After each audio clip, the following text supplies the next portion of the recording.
Channel of Vadodara. Dabhoi નગરપાલિકા દ્વારા મોતીબાગની જર્જરિત પાણીની ટાંકીને આખરે તોડી પાડવામાં આવી છે। છેલ્લા 70 વર્ષ ઉપરાંતના સમયથી મોતીબાગ પાસે પ્રથમ બનાવેલી ડભોઈ નગરપાલિકા દ્વારા બનાવેલ પીવાના પાણીની ટાંકીને તોડી પાડવામાં આવી છે। ડભોઈ પાલિકા પ્રમુખ સહિત વીજ કંપનીના અધિકારીને હાજર રાખીને આ ટાંકીને પાડી દેવાઈ છે।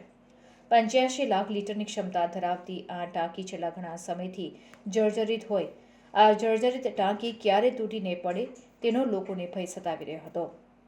લોકોને ટાંકી પડવાનો ડર હતો ત્યારે ડભોઈ નગરમાં સૌપ્રથમવાર બનેલી પાણીની ટાંકી નગરપાલિકાના વહીવટીતંત્ર દ્વારા જમીનદોસ્ત કરવામાં આવી હતી।